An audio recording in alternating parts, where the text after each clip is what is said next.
Hello student and my dear friend, welcome to my channel तैयारी जीत की। हमारे चैनल तैयारी जीत की में आप सभी मित्रों का, सभी विद्यार्थियों का बहुत बहुत स्वागत है।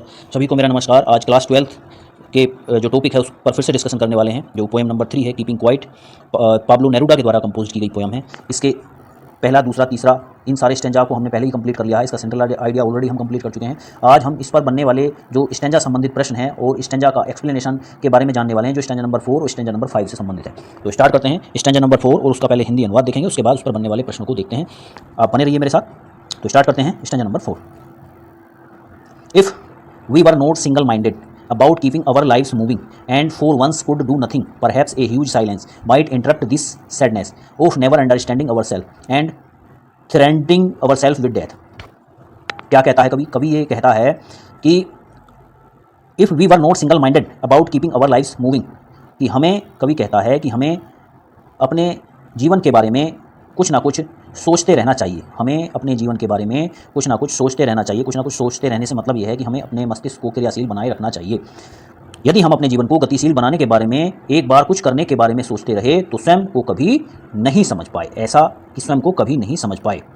Perhaps a huge silence might interrupt this sadness of never understanding ourselves and of threatening ourselves with death।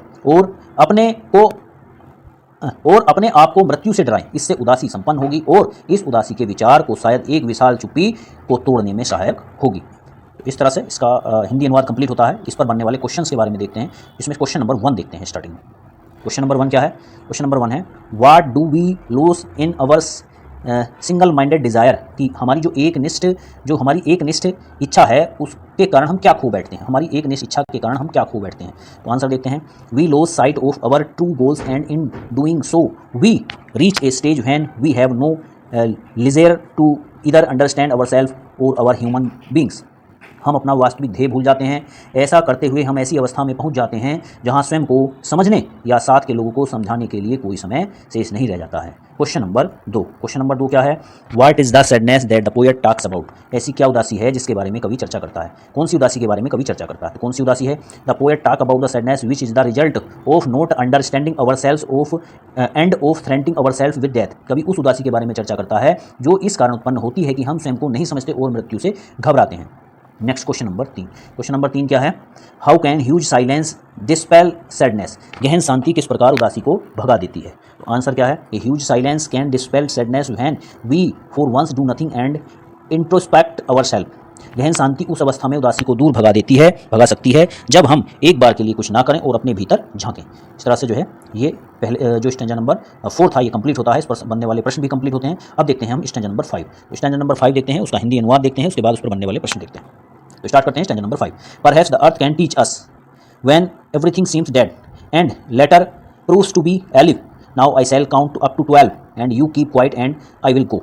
कवि कहता है perhaps the earth can teach us, शायद पृथ्वी हमें कुछ सिखा पाती या हमें पृथ्वी से कुछ सीखने की चीज़ें मिल पाती या पृथ्वी हमें कुछ नसीहत दे पाती, सिखा पाती। When everything seems dead and later proves to be alive, जब प्रत्येक चीज़ हमें मृत समान दिखाई देती है या पृथ्वी पर हमें सब कुछ अच्छा नहीं दिखाई देता है, सब नीरस दिखाई देता है, चारों ओर नीरसता दिखाई देती है, उस समय हमें शायद पृथ्वी से कुछ सीख मिल पाए। And later proves to be alive, और कुछ समय के बाद वो सारी चीज़ें फिर से पुनर्जीवित हो उठती हैं। Now I shall count up to 12, अब मैं 12 तक की गिनती गिनूंगा। And you keep quiet and I will go, आप सभी शांत रहेंगे और उसके बाद मैं चला जाऊंगा। इस तरह से स्टेंजा नंबर 5 कंप्लीट होता है। इसका हिंदी अनुवाद कंप्लीट होता है।